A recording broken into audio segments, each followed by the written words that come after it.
Welcome back to the Seaboard Central, everyone.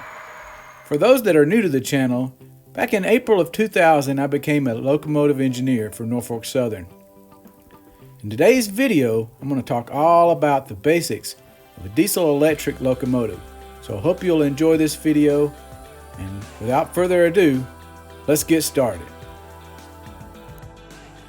To start out with, a diesel electric locomotive is basically just a rolling power plant. It has a diesel engine that's located in the middle of the unit right here, which powers a large generator that's in this area. The generator creates electricity that goes down to traction motors that are located on each axle. And that's what actually moves the locomotive, or the traction motors itself.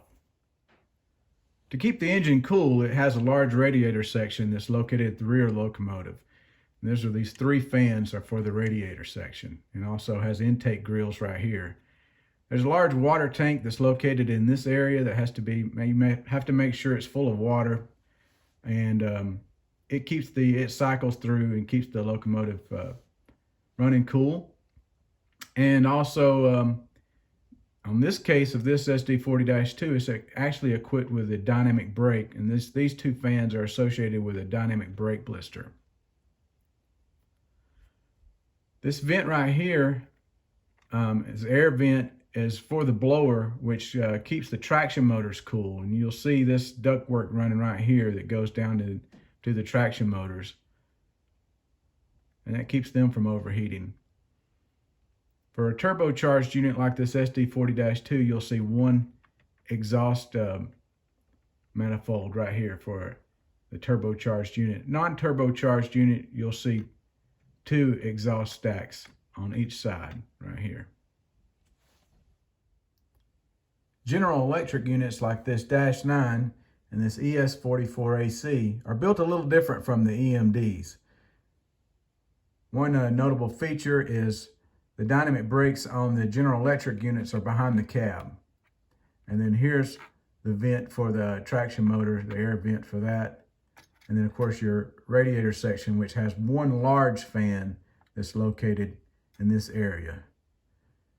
These are four-cycle engines, or four-stroke engines, instead of the two-stroke like that SD40-2. You'll see a lot larger engine exhaust stack right here. And these tend to smoke a little bit more. One giveaway that shows that this is an AC unit is this large inverter box that's located right behind the cab on the fireman's side. And what I mean by AC is, instead of the DC traction motors, like on this -9 that are located in the axles, on an AC unit, they're actual AC traction motors that are here. And of these two locomotives, this AC unit is a lot more powerful locomotive. Not only that, it weighs more. The prototype comes in at 432,000 pounds, and they've added weight everywhere they can. They even have beefier handrails and handrail stanchions. Everywhere they could find a place to add weight. And all the weight does, the extra weight, just gives it more tractive effort and able to pull more cars.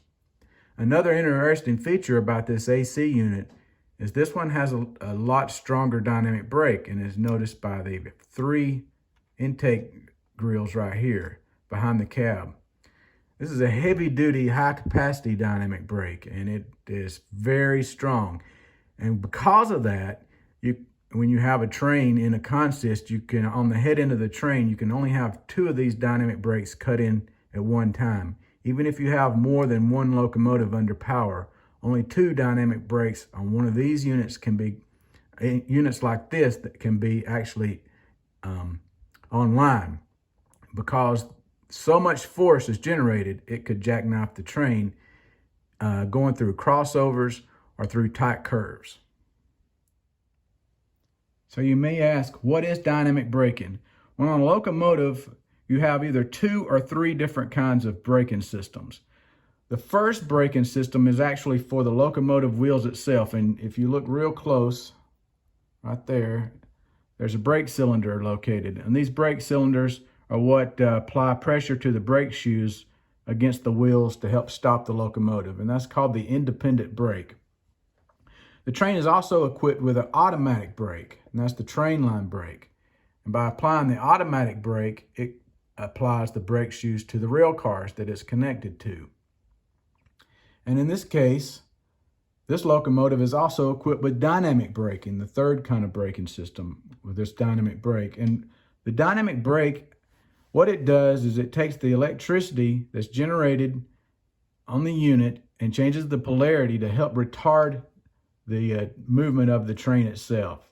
And in this case, I can tell this is a former Southern Railway unit because it's in the 3200 series. The Southern's SD40-2s were 3200s and 3300s, and they were equipped with extended range dynamic braking. So extended range basically means that it stays powerful even at slower speeds, so you can actually help bring the movement to a stop. Where standard dynamic braking, it starts tapering off at speeds below 25 miles an hour and is less effective. So now let me show you what all these hoses mean that are on each end of a locomotive. So this red hose right here is what I call the jumper cable, or what we call the jumper cable. And this, what it does is you connect, and if you'll look on this locomotive, there is a red one right there. That's this jumper cable right here is in the dummy receptacles. That one is the actual hot receptacle. So you'll plug one of these into that hot one right there, and then the other one on the other locomotive you're coupled to, you plug it into the red one. And that all that does is it transmits the data from your lead locomotive to your trailing locomotive. So whatever the engineer is doing on the lead locomotive, it also does everything on the rear locomotives, at least everything that you have online. Now this big hose that's closest to the coupler, that's your automatic brake hose. That is what you connect to the rail cars, and that controls the brakes on the cars itself, and you also connect it between each locomotive.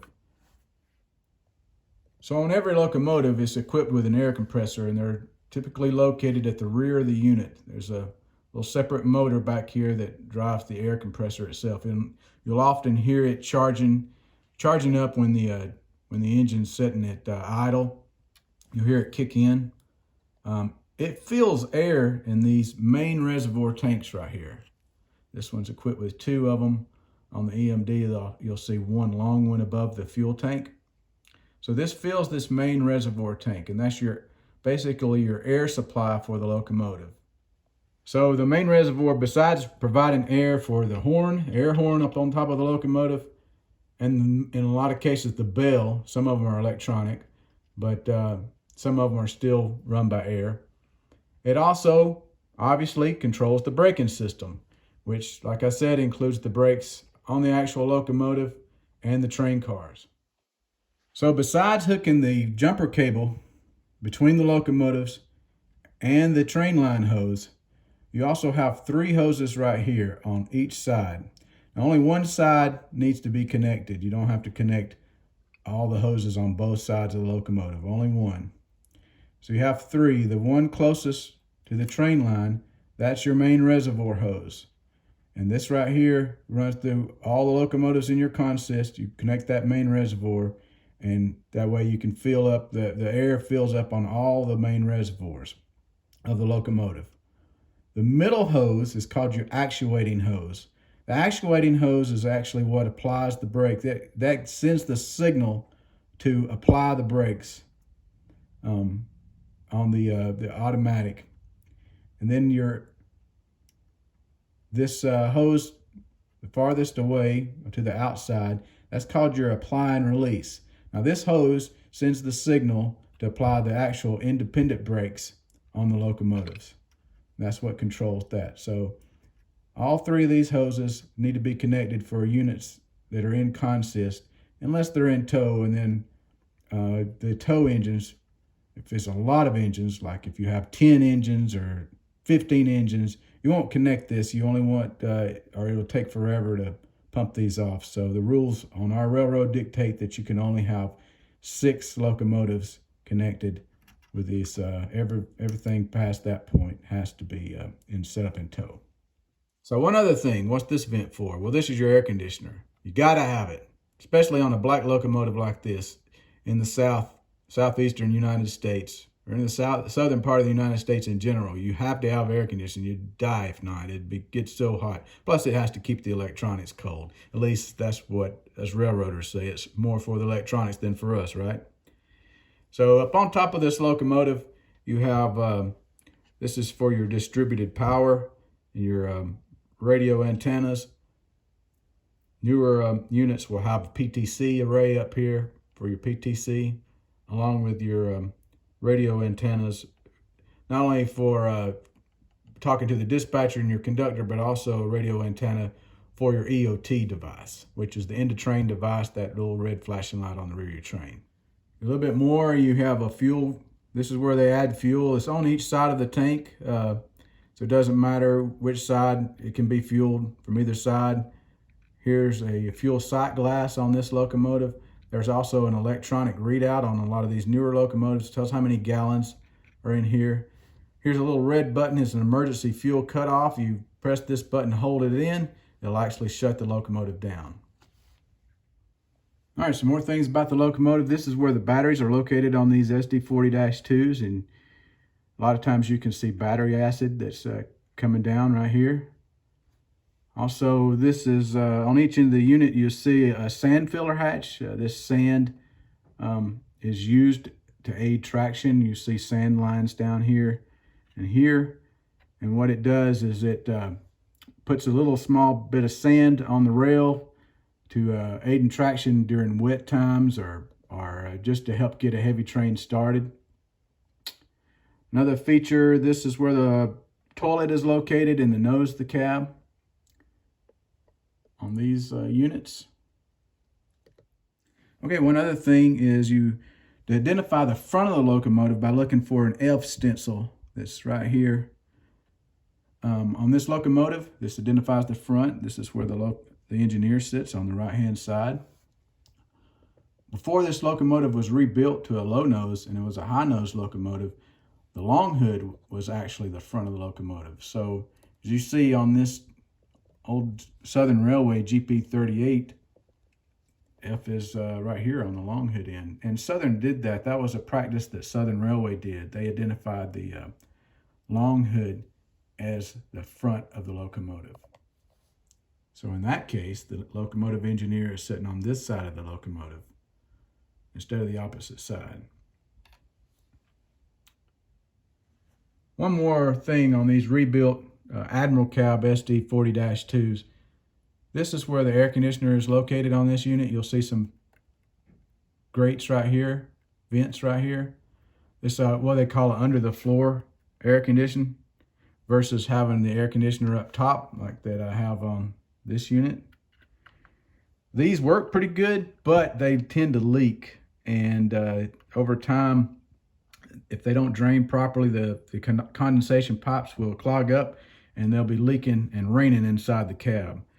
So to try to solve that problem, the rebuilt units have it under the floor. The only problem is they don't cool off as well as the other ones. If it gets really hot, like in the high 90s or 100 degrees, they're not work as good, especially if the unit is sitting idle. But at least it's something, right? So I hope you didn't find this video boring and you enjoyed this and actually learned something from this. Hope you got something out of it. If you do, be sure to leave a like and a comment below. I really appreciate it. And so until next time, thanks for watching the Seaboard Central, and happy model railroading, everyone. If you enjoyed this video on the Seaboard Central, I appreciate a thumbs up.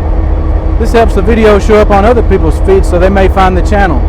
And if you're not already a subscriber, I'd invite you to join. And be sure to hit that bell for future notifications.